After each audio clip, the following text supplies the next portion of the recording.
Personal finance can be defined as the manner in which a woman addresses the acquisition, management, preservation, and growth of money and things of value that she sees personally, has access to, receives, or controls, in addition to what are traditionally termed as assets. This also refers to debts, liabilities, and issues of taxation. We're going to compartmentalize these terms of acquisition, earning through employment and entrepreneurship, as well as inheritance and windfalls, management, expenditures, and preservation and growth, saving, and investing. Hello ladies and gentlemen, in today's video we are going to be rounding out the last video on this Old Money, New Woman book. Now this is going to be the last video in this segment of our Old Money series because I truly do believe that it is really important for people to come and talk about things on YouTube when they have experience with it. And in the level up community, in the old money community, in the femininity community, the biggest thing that I'm personally geeking out on is the acquisition of more wealth. And that is personally where I am making myself a student.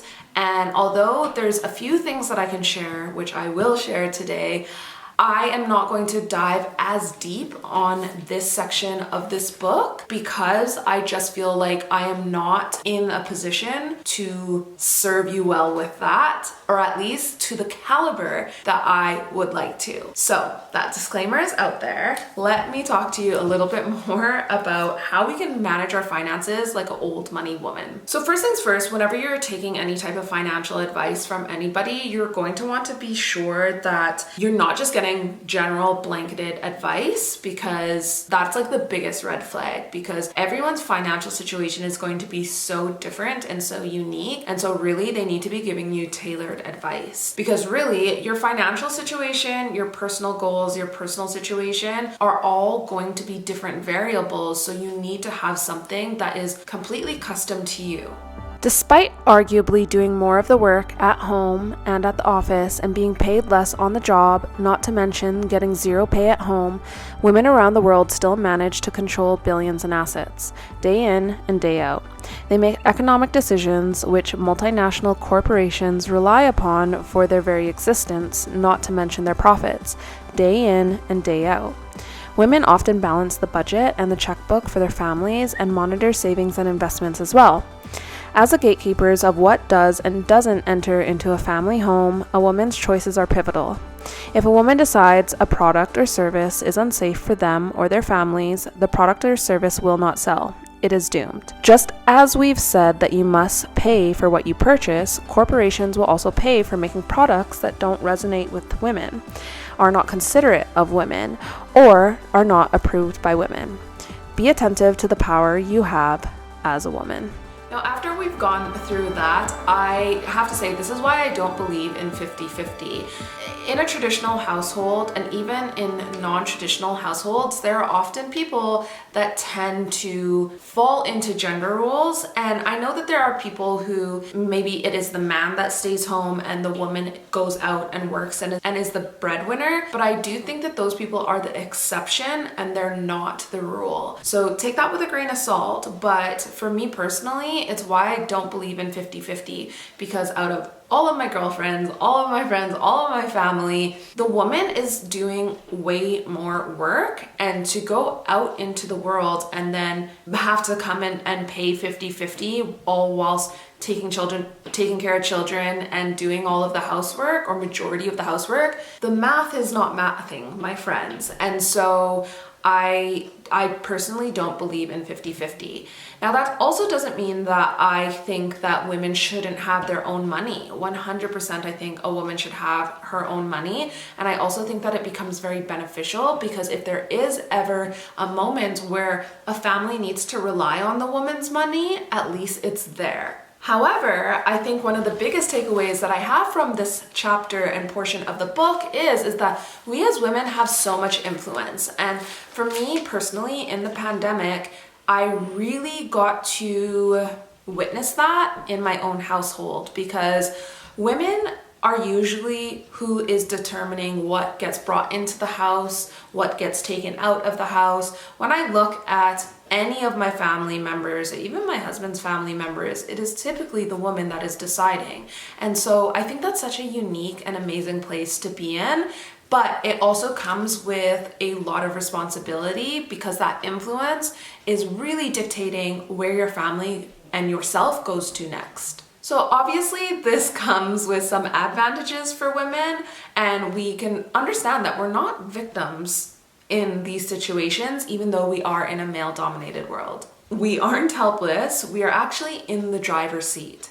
When you see financial independence in these terms, you will become more inclined to make choices with your money, because money will become not something you use to purchase things, but a tool you use to purchase your freedom. Here are 3 basic broad categories of financial independence and the freedoms associated with each. First, minimum independence. If you only have enough money to make it through the end of the month, your independence is limited. You have to go to work, even at a job you don't like. The people you work with may be jerks, and the work you're assigned awful or boring. But you feel obligated because you have to honor your commitments and pay your bills.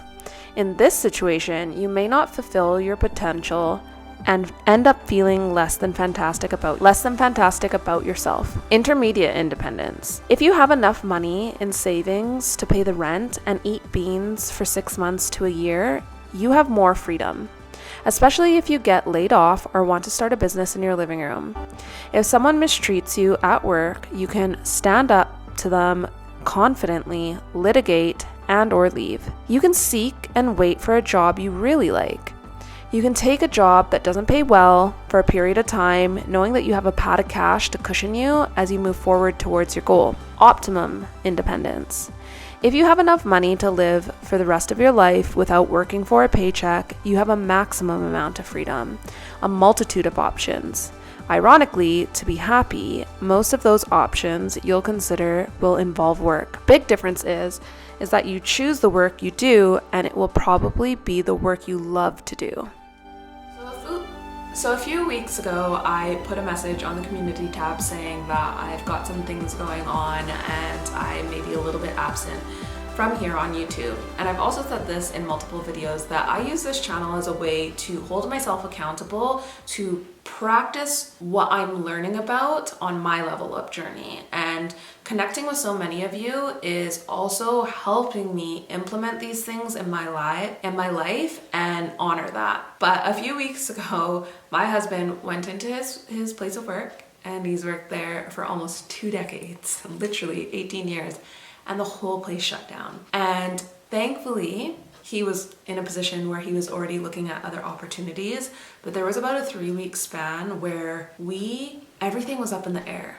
And it was so reassuring to see a lot of what was spoken about in the chapters of finances we were already implementing. And if we weren't implementing it, things would have been a lot dire than they were. However, the way that our home is structured, it's quite a traditional structured home, and I had to then reevaluate and reassess what I'm doing and potentially pivot and make a move. Now, I will just say, thankfully, everything has worked out, and my husband has just been taken on with one of the most prestigious British brands that is a worldwide luxury brand, and that is so exciting. However, if you've also been watching this channel for some period of time, you also would have heard me say that we're about to go through a season of going to do IVF, which also comes with a hefty price tag. And again, I think if we weren't preparing for the worst and making sure that we had a security net and a security blanket,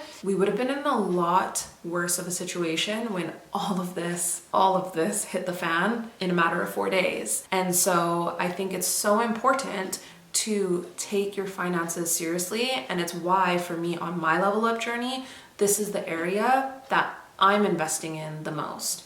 I know that we are all coming in at different places in life. Some of us are more interested in the fashion, some of us are more interested in the comportment, the getting a high value man, etc. But for me, this is the area that I'm really looking at spreading my wings with and excelling at.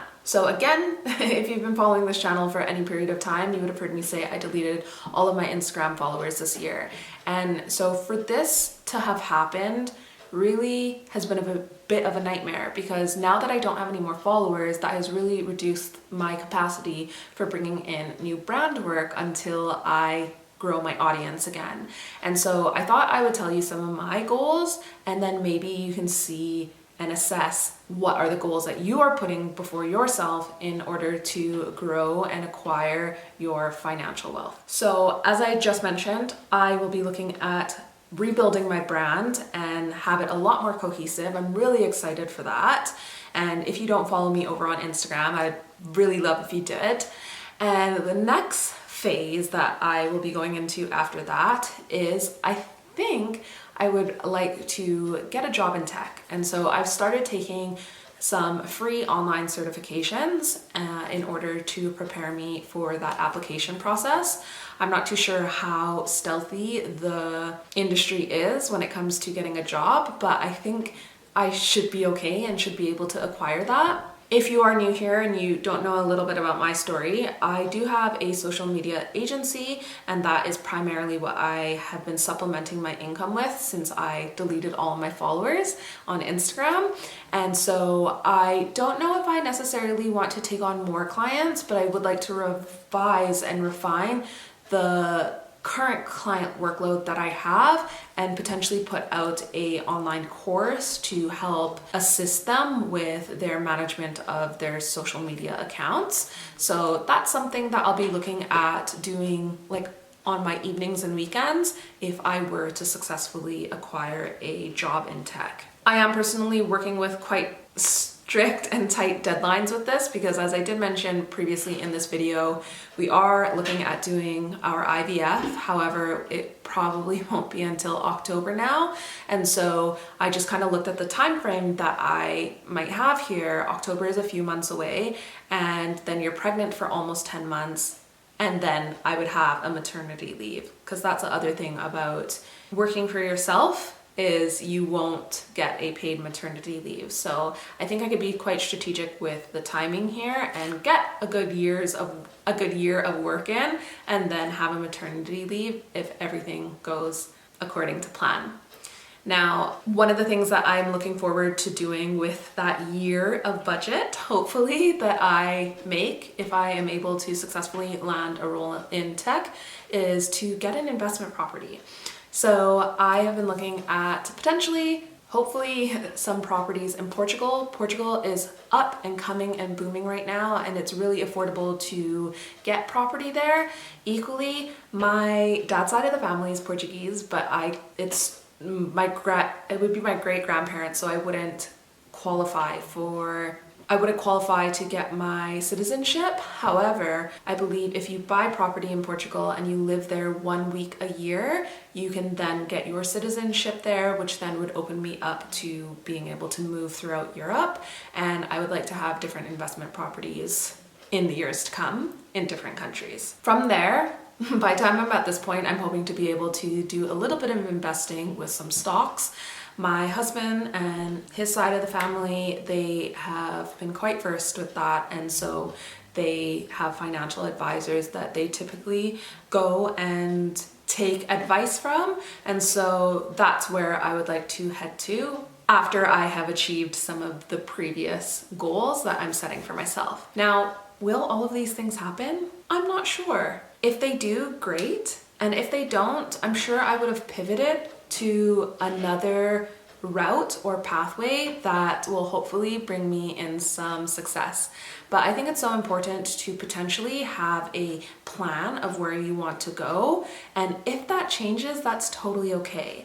But how do you shoot for something? How do you head to a destination if you don't even know where you're wanting to go?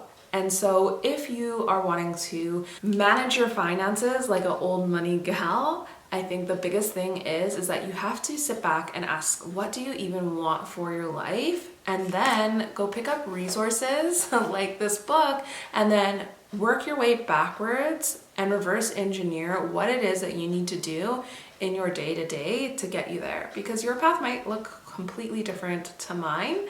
and that's okay. We have now come to the end of this series all about Old Money, New Woman. So if you want to win this book and you've made it to the end of this video, I would love if you told me your biggest takeaway out of all of these videos that we've done in this series of Old Money, New Woman.